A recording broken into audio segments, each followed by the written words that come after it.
안녕하세요 여러분. 조신현 변호사의 법률 이야기에 오신 것을 환영합니다. 오늘은 명예훼손과 모욕죄의 개선 방향에 대해서 다뤄보고자 합니다. 이미 이전에 명예훼손과 모욕죄의 법률적 개념과 정의를 다룬 적이 있습니다. 이번에는 현행법이 갖는 문제점과 그 개선 방향을 중심으로 이야기를 해보고자 합니다. 네, 먼저 개념을 간단히 살펴보고 넘어가겠습니다. 명예훼손은 공연히 사실 또는 허위의 사실을 적시하여 사람의 명예를 훼손하는 행위를 말합니다. 흔히 인터넷이나 언론 그리고 공개된 자리에서 특정인의 불법 행위나 부정적인 사실을 언급하는 경우가 여기에 해당할 수 있습니다. 사실의 적시란 말 그대로 사실관계에 관한 진술을 의미합니다. 거짓이 아닌 진실을 이야기한다고 하더라도 그 내용이 당사자의 명예를 훼손한다면 처벌의 대상이 되는 것입니다. 최근에는 사실적시 명예훼손을 폐지해야 한다는 주장이 사람들로부터 대두되고 있습니다. 우리는 모두 표현의 자유를 가지고 있고 사실적시 명예훼손죄가 진실을 말하려는 자들의 입을 막고 있다는 것이 가장 큰 이유입니다. 공익을 목적으로 한 내부 고발이나 언론 보도가 위축될 수 있다는 지적과 사실적시 명예훼손을 폐지한 미국이나 영국의 사례도 폐지론의 찬성 근거가 되고 있습니다. 사실적시 명예훼손죄에 대해서는 이미 헌법재판소에서 합헌 결정을 내린 바가 있습니다. 판결의 취지는 매체의 다양화로 인해서 명예훼손 표현은 급속히 전파되고 피해 회복이 어려우므로 규제가 필요하다는 이유였습니다. 우리나라에서는 징벌적 손해배상 제도가 일반화되어 있지 않아서 민사적 구제만으로는 예방 효과를 확보하기 어려운 것도 헌법재판소 합헌 결정의 큰 이유입니다. 만약에 사실적시 명예훼손 폐지 시 병력, 과거 연애사, 가정사 등 개인이 숨기고 싶은 사생활 비밀까지 무차별적으로 적시될 우려가 있습니다. 단순히 타인의 약점이나 허물을 공개하는 것은 표현의 자유의 본질적 목적에도 부합하지 않는다는 것이 합헌 결정의 이유이기도 하였습니다. 저 역시 사실적시 명예훼손죄를 없애는 것이 마냥 좋다고만은 볼 수 없다고 생각합니다. 헌법재판소 결정대로 사실을 무분별하게 공개할 경우에 개인의 사회적 평판과 인격권은 회복하기 힘들 정도로 심각하게 훼손될 수 있을 것입니다. 이를테면 과거의 잘못이나 이미 형사처벌을 마친 범죄 이력을 사실이라는 이유만으로 계속해서 공개가 되는 것은 당사자의 사회복귀를 원천적으로 막을 수 있을 것입니다. 또 사실을 드러내는 행위가 특정인의 사생활을 과도하게 침해하는 경우도 있을 것입니다. 요즘 사회는 서슴없이 타인을 쉽게 비방하고 약간의 잘못도 용서하지 않는 기조가 형성되어 있는 것도 같습니다.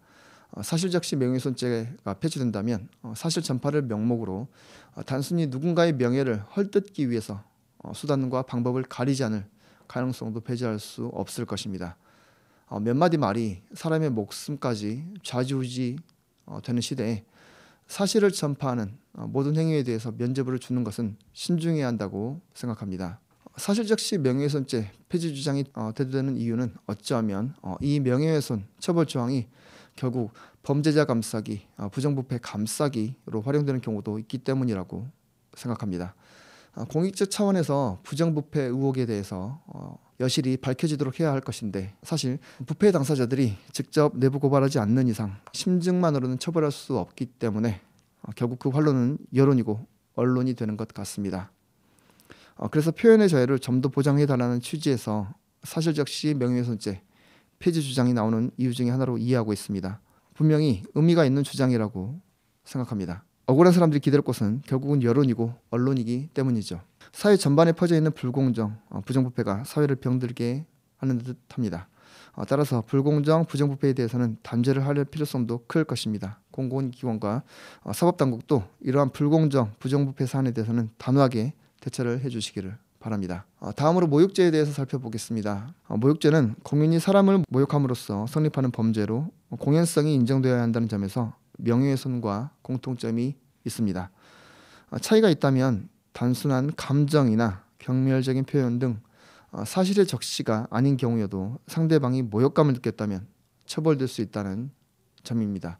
실제로 한 기관에서 회의 중에 보고서를 읽던 피해자를 향해 또라이라고 큰 소리로 이야기했다가 모욕죄로 처벌받은 사례가 있습니다. 모욕죄의 핵심은 공연성이라는 요건입니다.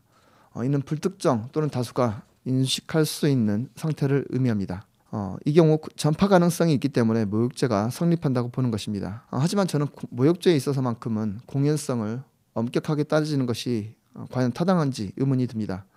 비록 1대1 대화라고 하더라도 피해자의 사회적 평가가 저하될 가능성이 아예 없다고 볼 수는 없기 때문입니다.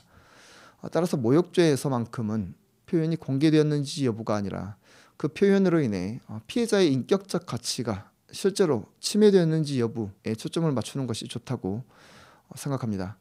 1대1 대화 상태에서 상대방에게 직접적으로 욕설 등 과도한 언행을 하였지만 공연성이 없다는 이유로 이를 처벌하지 않는 것이 과연 정의롭다고 볼 수 있을까요? 상대방 면전에서 직접적으로 가진 욕설을 하는데도 주변에 들은 사람이 없다고 하여 이를 처벌하지 않는다면 욕설 문화를 어쩌면 용인하는 것이 아닐까 생각해 봅니다. 예를 들어 보겠습니다. 콜센터에서 상담원에게 고객이 직접 욕설을 한 경우를 가정해 봅시다. 상담원이 받게 되는 스트레스와 정신적 고통은 이루 말할 수 없이 클 수 있습니다. 그러한 경우에도 제3자가 듣지 않았기 때문에 처벌할 수 없다고 한다면 과연 이것이 정의로운 것일까요? 저는 이러한 경우 처벌의 필요성이 크다고 생각합니다. 모욕죄에 대한 제도 개선이 필요한 이유입니다. 인터넷과 SNS의 발달로 누구나 손쉽게 발언권을 갖게 된 지금 표현의 자유는 더더욱 활발해졌습니다. 그렇기에 발언 하나하나에 신중해야 할 것입니다. 어쩌면 사실적시 명예훼손을 막연히 없애는 것은 신중할 필요가 있고 모욕죄의 공연성 요건은 완화하거나 삭제하는 방향이 타당하다는 점을 말씀드렸습니다. 의견은 다양할 수 있을 것입니다. 방향성은 결국 사람입니다. 사람을 살리고 사회를 살리는 방향으로 제도 개선이 되기를 바라봅니다. 이상 법률사무소 약속의 조신영 변호사였습니다. 청취해 주셔서 감사합니다.